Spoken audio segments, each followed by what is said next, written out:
is John Ayers, who is the Executive Director of the Tulane Cowen Institute.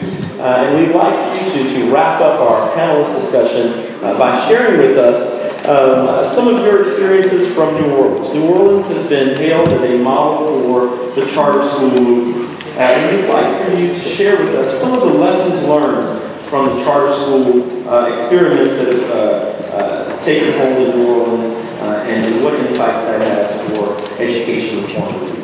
Thank you, Professor Tyson. And I want you to know I have no problem getting the kids here. For Thanksgiving. So, as most of you know, when the catastrophic storm Katrina hit New Orleans 2005, the system of schools in New Orleans was in deep crisis. There was an FBI investigation going on. We actually had indictments of people put in jail. We had fiscal problems. And as a result of the storm, and not to make light of the storm, which was a huge catastrophe, but as a result of the storm, New Orleans has rebuilt a lot of its systems better. Its housing, its medical system is on the verge of becoming a lot better, and I think it's schools. So what have they done? I just quickly review what I think is important about what's happened in New Orleans. A set of very high energy schools have been created that seem to me to be meeting the challenge of working with very low income kids. I'm very impressed with the energy and the hard work and the talent that exists in these schools. They are also utilizing choice. There are no neighborhood schools in New Orleans. This is a problem and it's a solution as well. But I think it's an interesting model.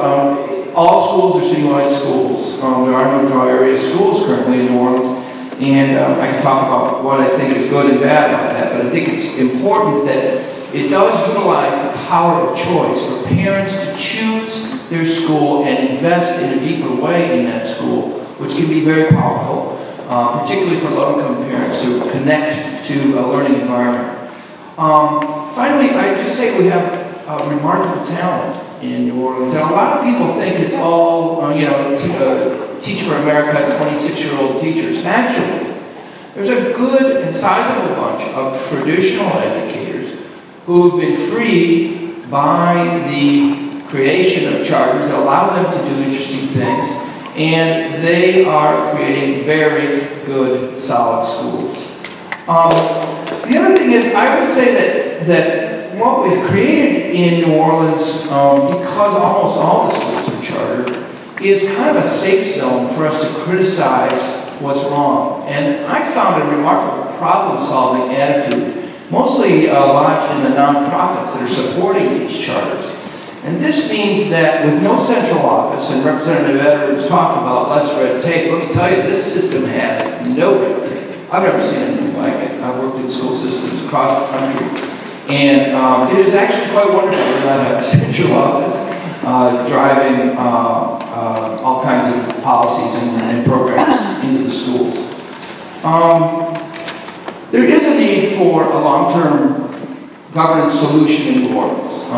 One lesson is that problem has not been solved. You cannot have the state running the city school systems forever. But the city has hesitated at making that change, and I think there's a reason. I mean, the reformers say if it ain't broke, don't fix it.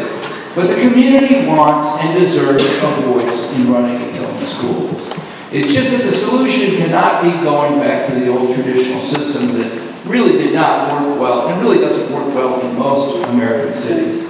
So I'm mildly optimistic. I run a research center. I'm here because I want to think about what we should be studying to figure out the lessons of New Orleans. I'm not sure, Professor Tyson, I really know what they are at this point.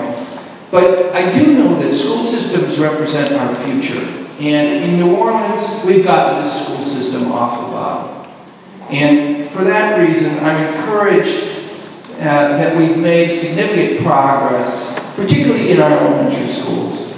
And I hope our gains will restore some pride and some hope to parents and community members in Louisiana, just as it has people in Orleans Parish. Thank you.